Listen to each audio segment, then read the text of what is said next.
नमस्कार दोस्तों, मैं आपका स्वागत करता हूं आपके अपने YouTube channel target with SK में। दोस्तों, आज हम क्लास 6 के जो ज्योग्राफी का चैप्टर 2 ग्लोब और अक्षांश एवं देशांतर को स्टडी करेंगे। चलिए स्टार्ट करते हैं। तो पिछले अध्याय में आप पढ़ चुके हैं कि हमारी पृथ्वी गोलाकार नहीं है। यह उत्तर एवं दक्षिणी ध्रुवों पर थोड़ी चपटी तथा मध्य में थोड़ी उभरी हुई है। क्या है कि हमारी पृथ्वी पूरी तरह गोल तो है नहीं, तो वो क्या है कि ध्रुवों पर चपटी है, ऐसे ध्रुवों पर पोल्स में चपटी है, और क्या है मध्य में थोड़ी सी उभरी हुई है। ये उभरी हुई है। क्या आप कल्पना कर सकते हैं कि यह कैसी दिखती है? इस संबंध में जानकारी प्राप्त करने के लिए आप कक्षा में सावधानीपूर्वक ग्लोब को देखिए। ग्लोब क्या है? तो ग्लोब पृथ्वी का लघु रूप में एक वास्तविक प्रतिरूप है। क्या है ग्लोब? पृथ्वी का लघु रूप में एक वास्तविक प्रतिरूप है। मतलब पृथ्वी को हम छोटे से अगर प्रतिरूप में निरूपित करते हैं तो उसको हम क्या कहते हैं? ग्लोब कहते हैं। जैसे ये आपके सामने ये पिक्चर दिख रही है, ये क्या है? ग्लोब है। ठीक है। तो ग्लोब विभिन्न प्रकार के आकार एवं प्रकार के हो सकते हैं। बड़े ग्लोब जो आसानी से एक स्थान दूसरे स्थान नहीं ले जाए जा सकते, पॉकेट में रखने योग्य ग्लोब, गुब्बारे जैसे ग्लोब जिनमें हवा भरी जा सकती है, आसानी से एक स्थान से दूसरे स्थान तक ले जा सकते हैं। तो ग्लोब स्थिर नहीं है। क्या है? ग्लोब स्थिर नहीं है। एक स्थान से दूसरे स्थान ले जाए जा सकते हैं। ग्लोब स्थिर नहीं है। इसे उसी प्रकार घुमाया जा सकता है जैसे कुम्हार का पहिया या लट्टू। ठीक है। ग्लोब पर देशों, महाद्वीपों, महासागरों को उनके सही आकार में दिखाया जाता है। क्या किया जाता है? उनको सही आकार में दिखाया जाता है। पृथ्वी के समान किसी गोले पर किसी बिंदु की स्थिति का जो वर्णन करना कठिन है। अब प्रश्न यह उठता है कि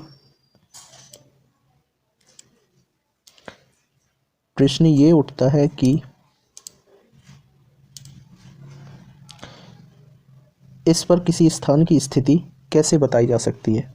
इसके लिए हमें कुछ बिंदुओं एवं रेखाओं के संदर्भ की आवश्यकता होती है। आप देखेंगे कि एक सुई ग्लोब में झुकी हुई अवस्था में होती है, जिसे अक्ष कहते हैं। अक्ष किसे कहते हैं? जैसे ये पृथ्वी है, ठीक है, तो एक बीचों बीच एक काल्पनिक रेखा खींची हुई है जो सीधी नहीं है। ये क्या है? झुकी हुई है। कितना? 22.5 अंश। ठीक है, इतना ये क्या है? झुकी हुई है। ग्लोब पर वे बिंदु जिनसे होकर सुई गुजरती है, तो ये बिंदु जिनसे होकर ये काल्पनिक सुई होकर गुजर रही है, उत्तर तथा दक्षिणी ध्रुव कहलाते हैं। तो जो ये वाला पोल हो गया, ये कौन सा है? ये नॉर्थ, उत्तर पोल, नॉर्थ पोल मतलब उत्तरी ध्रुव हो गया, और नीचे वाला क्या हो जाएगा? साउथ पोल मतलब दक्षिणी ध्रुव हो जाएगा। तो ग्लोब को इस सुई के चारों ओर पृथ्वी की भांति पश्चिम से पूर्व की ओर घुमाया जा सकता है। तो इसको कैसे घुमाया जा सकता है? पश्चिम से पूर्व, ऐसे राउंड से, एंटी क्लॉकवाइज। ठीक है, घुमाया जा सकता है। लेकिन याद रखें, इन दोनों में एक अंतर है। पृथ्वी पर वास्तव में ऐसी कोई सुई नहीं है। यह अपने अक्ष पर चारों ओर घूमती है, जो एक काल्पनिक रेखा है। मैंने अभी आपको बताया कि ये क्या है?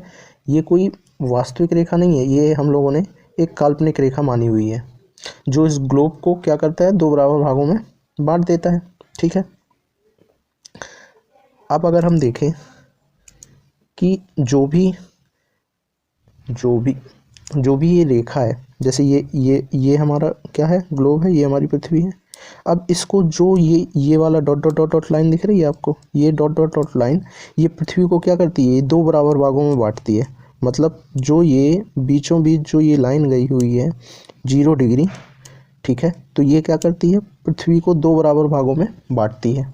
इसी को हम क्या कहते हैं? इसी सर्किल को हम क्या कहते हैं? विषुवतीय वृत्त कहते हैं। ठीक है, क्या कहते हैं? विषुवतीय वृत्त कहते हैं। पृथ्वी के उत्तर में स्थित आधे भाग को उत्तरी गोलार्ध, तो जैसे ये बीचों बीच गई है, इसके ऊपरी भाग को क्या कहेंगे? उत्तरी गोलार्ध, और दक्षिणी वाले भाग को दक्षिण, और इसके जो नीचे वाले भाग को क्या कहेंगे? दक्षिणी गोलार्ध कहा जाता है। ये दोनों भाग बराबर के आधे भाग होते हैं। इस प्रकार विषुवत वृत्त पृथ्वी पर एक काल्पनिक वृत्त बनाती है। यह एक पृथ्वी पर विभिन्न स्थानों की स्थिति बताने का सबसे महत्वपूर्ण संदर्भ बिंदु है। विषुवत वृत्त से ध्रुवों तक स्थित सभी समांतर वृत्तों को अक्षांश रेखाएं कहते हैं। तो अब ये अक्षांश रेखाएं किसे कहते हैं?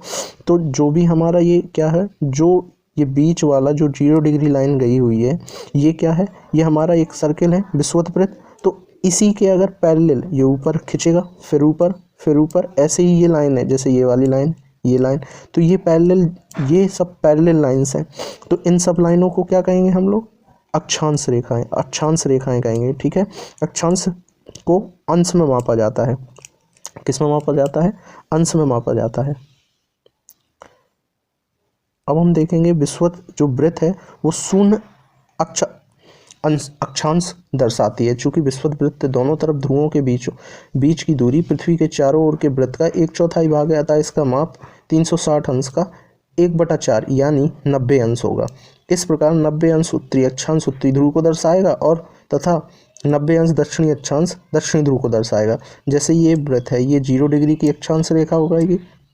इससे हम जैसे ही यहाँ से हम कितना जाएंगे, देखो यहाँ पे 1 डिग्री 2 डिग्री 3 डिग्री ऐसे डॉट डॉट डॉट डॉट, जब हम यहाँ 90 का चला जाएंगे, क्या चले जाएंगे 90 का, तो यहाँ पे पहुँचेंगे हम लोग। तो इसी को क्या बोलते हैं, उत्तर की तरफ गए तो ये हो गया उत्तरी ध्रुव, ये क्या हो गया उत्तरी ध्रुव, ये उत्तरी ध्रुव हो जाएगा।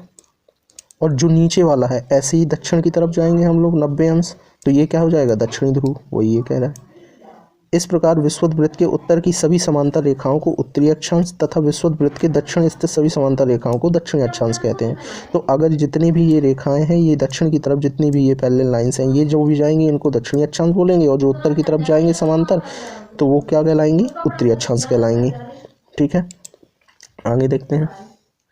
अब इसलिए प्रत्येक अक्षांश के मान के साथ उसकी दिशा यानी उत्तर या दक्षिण को लिखा जाता है। सामान्यतः इसे उत्तर या दक्षिण अक्षर से व्यक्त किया जाता है। उदाहरण के लिए महाराष्ट्र में चंद्रपुर एवं ब्राज़ील में बेलो होरिजोंटे दोनों एक ही अक्षांश 20 पर स्थित है। अब जैसे ये पृथ्वी हुई, ठीक है, अब दोनों 20 अक्षांश पे स्थित हैं। दोनों कौन कौन, एक बेलो होरिजोंटे और महाराष्ट्र में जो चंद्रपुर है।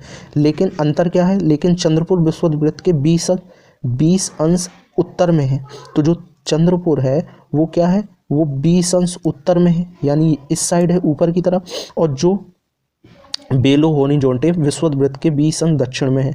तो ये 20 अंश किस में है, दक्षिण में है, तो ये साउथ में गया।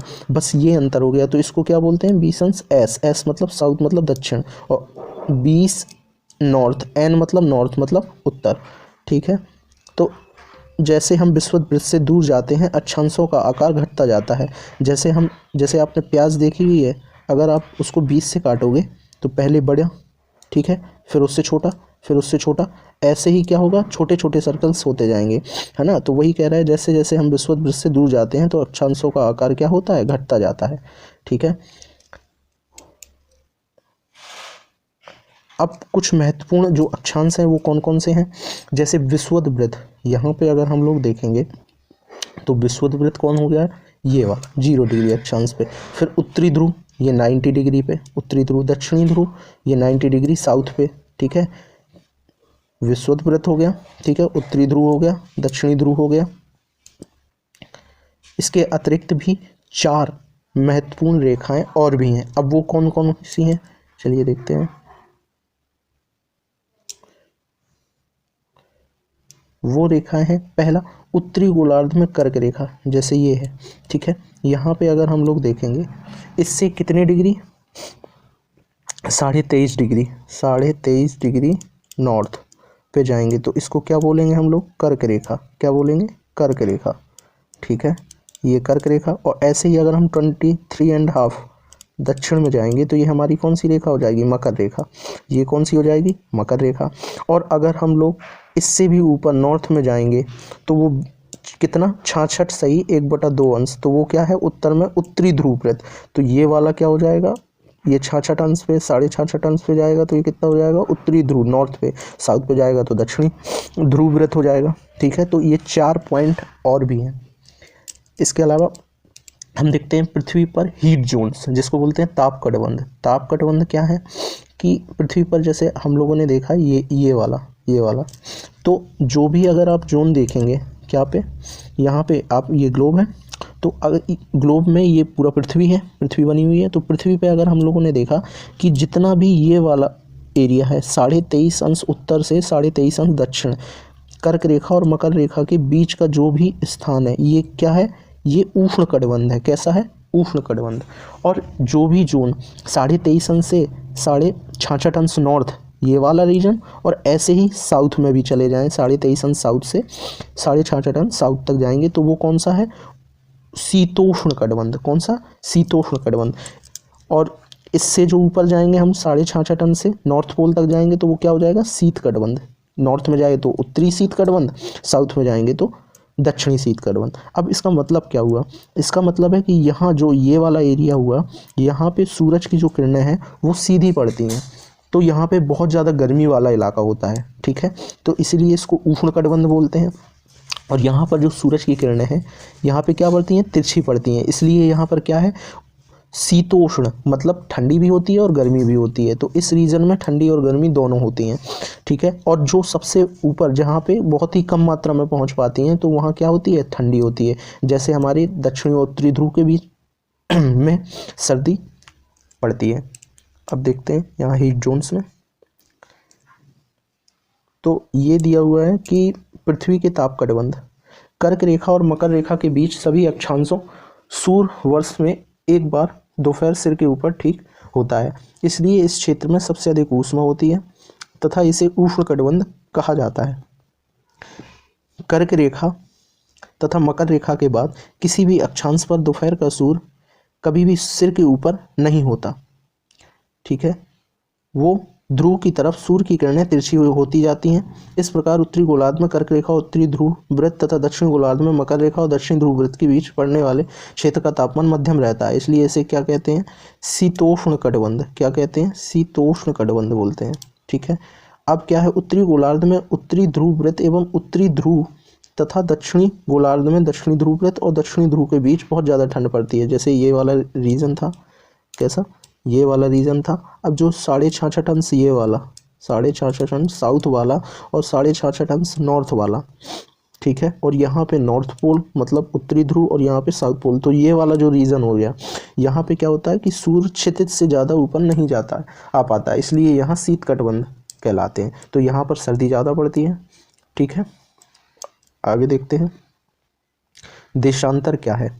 तो किसी स्थान की स्थिति को बताने के लिए उस स्थान के अक्षांश के अतिरिक्त कुछ और जानकारियां भी आवश्यकता होती है। जैसे आप देख सकते हैं कि प्रशांत महासागर में स्थित टोंगा द्वीप और हिंद महासागर में स्थित मॉरिशस द्वीप एक ही अक्षांश किसमें 20 डिग्री दक्षिण पर स्थित हैं। अब उनकी सही स्थिति जानने के लिए यह पता करना होगा कि उत्तरी ध्रुव को दक्षिणी ध्रुव से मिलाने वाली संदर्भ रेखा से पूरब या पश्चिम की ओर इन स्थानों की दूरी कितनी है। इन संदर्भ रेखाओं को देशांतरी यामोत्तर कहते हैं। ठीक है, उनके बीच की दूरी को देशांतर के अंशों को मापा जाता है। प्रत्येक अंश को मिनट तथा मिनट को सेकंड में विभाजित किया जाता है। ये अर्धवृत्त तथा उनके बीच की दूरी ध्रुवों की तरफ बढ़ने पर घटती जाती है एवं ध्रुवों पर शून्य हो जाती है, जहाँ सभी देशांतरी यामोत्तर आपस में मिलती हैं। चलिए देखते हैं जो देशांतर रेखाएं हैं, देशांतर रेखाएं तो वो भी एक काल्पनिक रेखाएं हैं, लेकिन जो नॉर्थ पोल, ये नॉर्थ पोल हुआ और नॉर्थ पोल से जो साउथ पोल हो गया, जैसे ये वाली रेखा है यहाँ साउथ पोल हो गया, इनको मिलाने वाली जो ये काल्पनिक रेखा है ये अर्धवृत्त के बराबर हो रहा है। जैसे आपने वो संतरा देखा है, संतरा का जो हाफ स्लाइस होता है जब आप काट के देखते हैं तो वो एक हाफ सर्कल ही कई तरफ होता है। तो ये वाला जो नॉर्थ पोल और साउथ पोल को मिलाने वाली जो रेखा होती है इसी को हम क्या कहते हैं, देशांतर रेखा कहते हैं। ठीक है, तो जो भी हमारी प्राइम मेरिडियन होगी, प्राइम मेरिडियन मतलब प्रधान यामोत्तर जो रेखा होगी, उसके अगर हम पूरब जाएंगे तो उसको हम ईस्ट लिखेंगे और उसके अगर हम पश्चिम जाएंगे तो उसको हम वेस्ट लिखेंगे। ठीक है, लेकिन जो अक्षांश थी वो क्या करती थी, वो डिवाइड करती थी नॉर्थ और साउथ को, और जो देशांतर है वो क्या करती है, ईस्ट और वेस्ट में डिवाइड करती है। ठीक है, और जो हमारी अक्षांश रेखाएं थी वो क्या करती थी, अलग अलग हीट जोन्स में विभाजित किए हुई थी पृथ्वी को, और जो हमारा देशांतर रेखाएं हैं वो क्या बताएंगी, वो हमारा टाइम या डेट को हमारे बताने में हमारी मदद करेगी। ठीक है, आगे देखेंगे। और एक लाइन और यहाँ पे कही है कि उनके बीच की दूरी ध्रुवों की तरफ बढ़ने पर घटती जाती है। तो अगर आप देखेंगे कि जैसे जैसे ये ऊपर जा रही हैं, ठीक है, जैसे ये है यहाँ पे थी। तो जैसे जैसे आप पोल्स की तरफ जा रहे हैं तो ये और ये दूरी, ये वाली दूरी, फिर ये और कम, फिर और कम, फिर और कम, और ये वाली और कम हो गई। तो इन देशांतरों के बीच की दूरी जो क्या है वो घटती जा रही है ध्रुवों तक जाने में। ठीक है,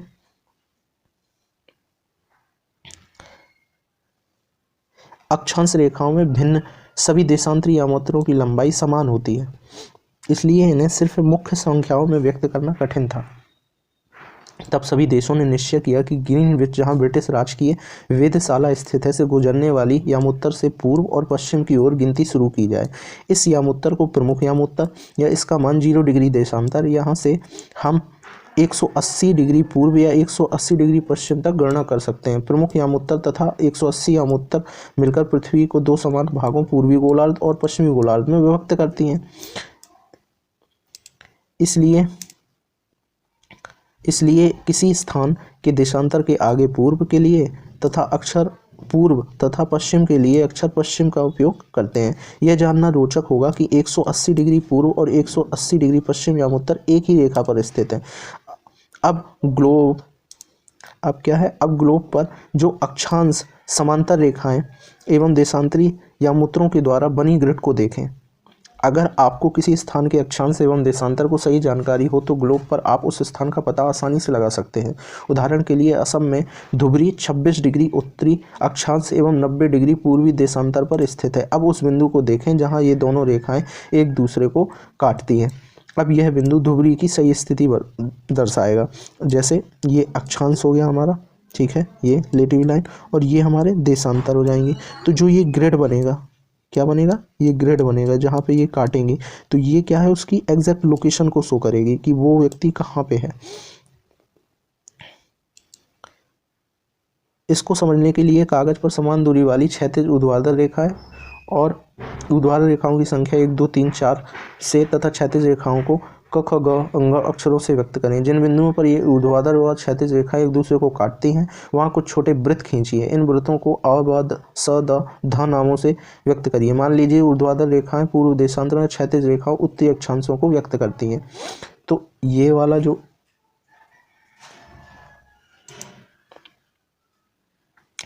ये पूरा अगर हम लोग देखें, ये तो जब भी आप देखोगे इसको क्या होगा कि ये वाला एरिया, तो यहाँ पे अगर आप देखोगे तो ये हमारा क्या है, ये वाली लाइन ये है ग्रीनविच वाली।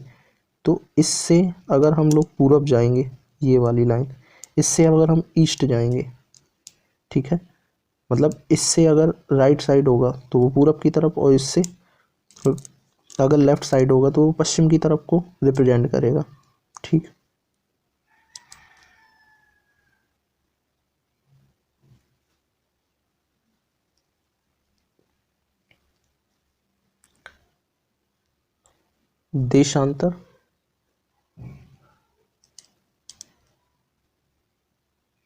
देशांतर और समय।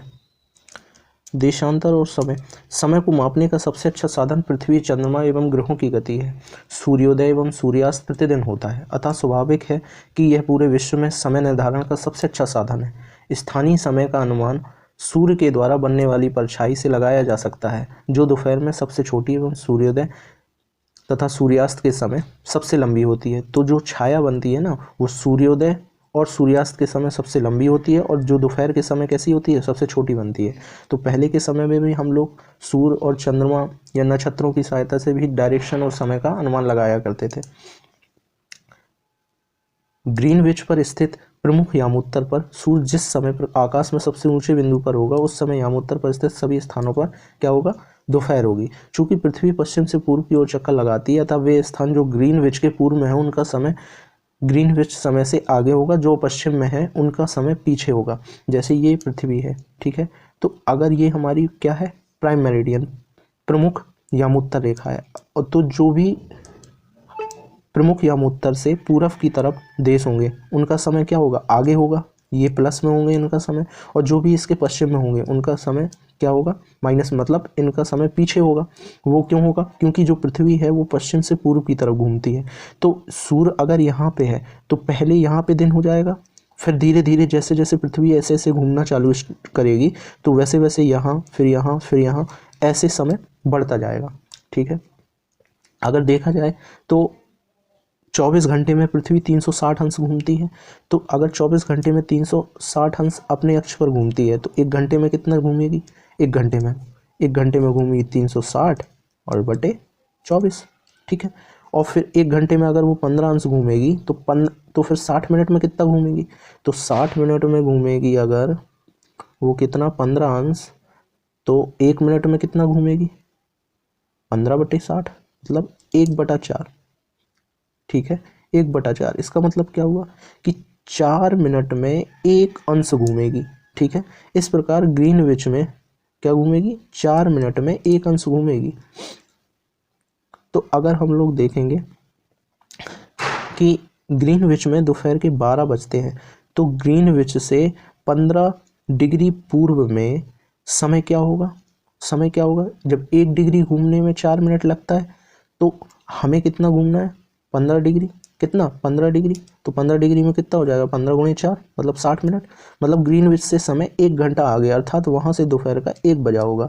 लेकिन ग्रीनविच में 15 डिग्री पश्चिम का ग्रीनविच में 1 घंटा पीछे होगा, यानी वहाँ सुबह के 11 बजे होंगे।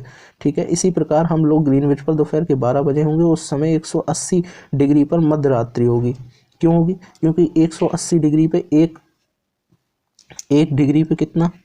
4 मिनट का आएगा। तो ऐसे ही 180 डिग्री पे 720 मिनट हो जाएंगे। ठीक है, अब 720 मिनट हुए तो अगर हम देखें कि 12 बजे दोपहर होगी, दोपहर ग्रीनविच पर अगर दोपहर है तो यहाँ कितना हो जाएगा? 12 घंटा। अगर हम इसमें 60 का भाग देंगे तो कितना हो जाएगा? 12। तो ये 12 घंटा क्या हो जाएगी?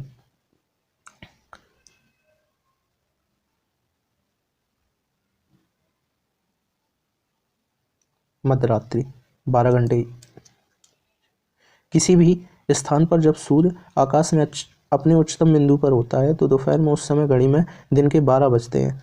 इस प्रकार घड़ी के द्वारा दिखाया गया समय उस स्थान का स्थानीय समय होता है। आप देख सकते हैं कि दिए गए देशांतरी यामोत्तर पर सभी स्थानों का स्थानीय समय समान है। अब दूसरा क्वेश्चन उठता है कि हम मानक समय क्यों लेते हैं? तो अलग अलग यामोत्तर पर स्थित स्थानों के स्थानीय समय में अंतर होता है। जैसे हम भारत का एग्जाम्पल लें तो भारत जो है वो कैसे विस्तारित है? भारत का अगर हम लोग विस्तार देखेंगे तो ये हमारा 68 डिग्री पूर्व से 97 डिग्री पूर्व के बीच ये देशांतरी विस्तार है इसका। तो अगर हम लोग देखेंगे कि इन दोनों के बीच डिफरेंस कितना आ रहा है, इन दोनों के बीच जितने डिग्री का डिफरेंस आएगा उसको हम 4 मिनट से मल्टीप्लाई करेंगे तो हमारा जो टाइम का डिफरेंस आएगा वो 1 घंटे 45 मिनट का आएगा। मतलब यहाँ जो हमारे पूरब का समय होगा वो 1 घंटे 45 मिनट आगे होगा, और जो पश्चिम में ये द्वारिका और गुजरात वाला एरिया होगा ये हमारा 1 घंटे 45 मिनट पीछे होगा, यहाँ से अरुणाचल प्रदेश असम वाले से। तो ऐसे ही हम लोग देखेंगे कि उदाहरण के लिए बहुत से देशांतरों से होकर गुजरने वाली रेलगाड़ियों के लिए समय सारणी तैयार करना कठिन हो जाएगा क्योंकि बहुत 1.5 घंटे का अंतर होगा। ठीक है, तो गुजरात के द्वारका और असम के डिब्रूगढ़ के स्थानीय समय में लगभग 1 घंटा 45 मिनट का अंतर होगा। इसलिए यह आवश्यक है कि देश के मध्य भाग से होकर गुजरने वाली किसी यामोत्तर के स्थानीय समय को देश का मानक समय मान लिया जाए, जिससे क्या हो, हमें समय को निर्धारण करने में आसानी हो जाए। ठीक है, इसीलिए हम लोग क्या लेते हैं? मानक समय को लेते हैं। इस यामोत्तर रेखा के स्थानीय समय को पूरे देश का मानक समय मान लेते हैं। भारत में 82.5 डिग्री ईस्ट को मानक यामोत्तर माना गया है। इस प्रकार यामोत्तर के स्थानीय समय को पूरे देश का मानक समय माना जाता है। इसे भारतीय मानक समय के नाम से जाना जाता है। कबीर भोपाल के निकट एक छोटे से नगर में रहता है। वह अपने मित्र आलोक से कहता है कि वे लोग आज रात्रि में नहीं सो पाएंगे क्योंकि भारत और इंग्लैंड के बीच क्रिकेट मैच लंदन में शाम के 7:30 बजे शुरू होगा तथा देर रात्रि में समाप्त होगा। क्या आप जानते हैं कि भारत एवं इंग्लैंड के बीच समय में क्या अंतर है? भारत ग्रीनविच के 82.5 डिग्री पूर्व में स्थित है तथा यहाँ का समय ग्रीनविच समय से 5.5 घंटे आगे है। इसलिए अब लंदन में दोपहर के कितने बजे होंगे? 2 बजे होंगे, जब भारत के शाम के 7:30 बजे होंगे।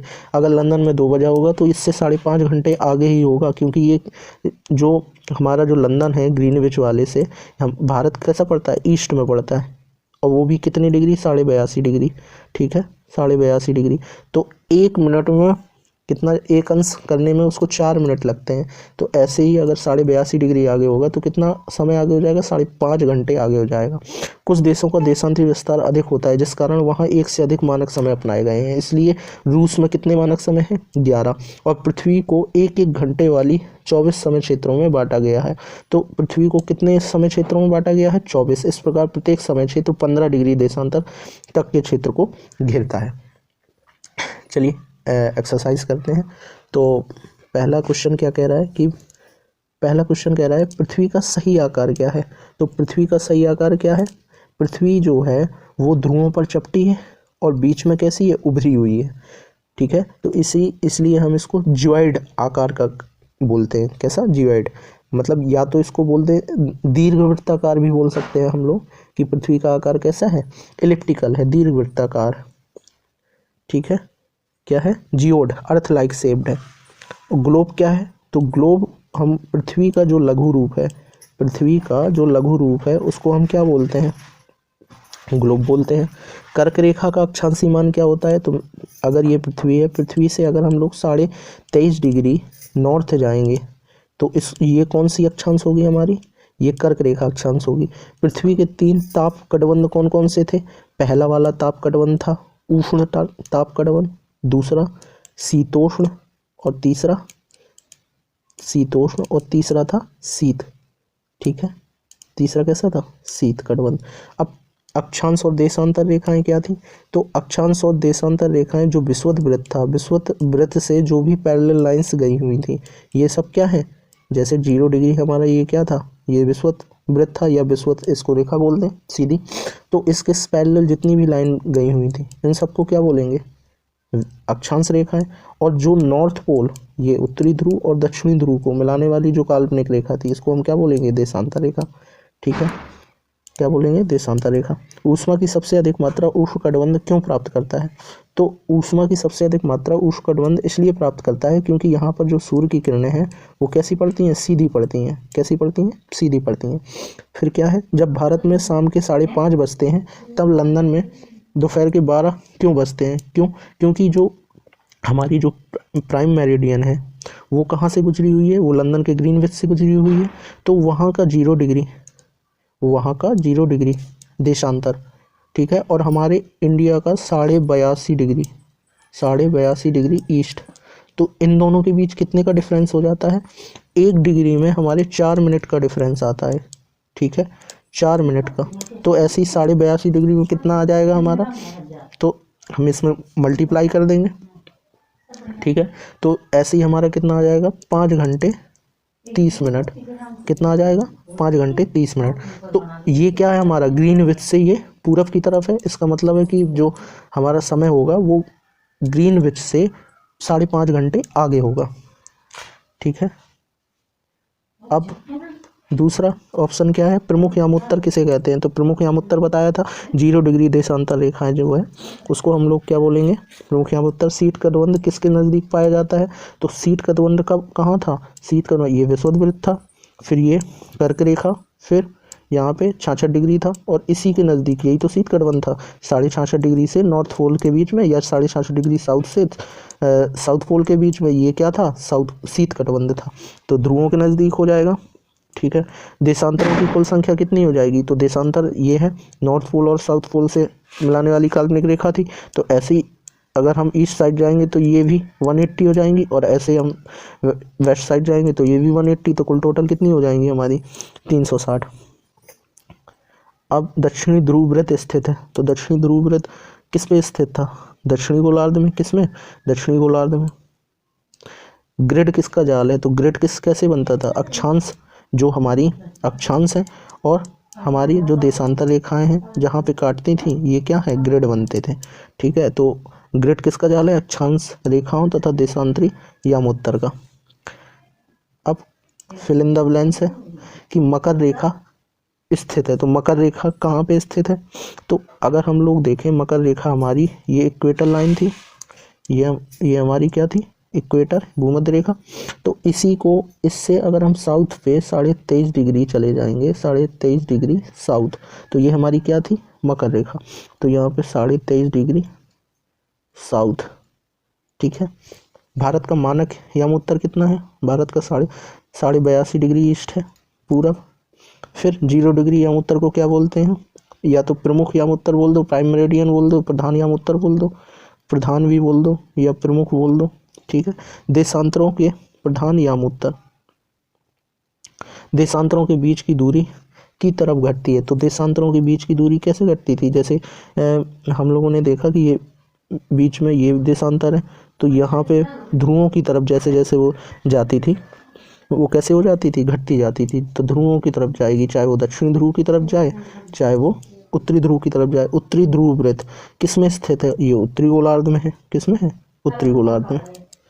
दोस्तों, अगर आपको मेरा वीडियो अच्छा लगा हो तो इसे लाइक और सब्सक्राइब जरूर करें।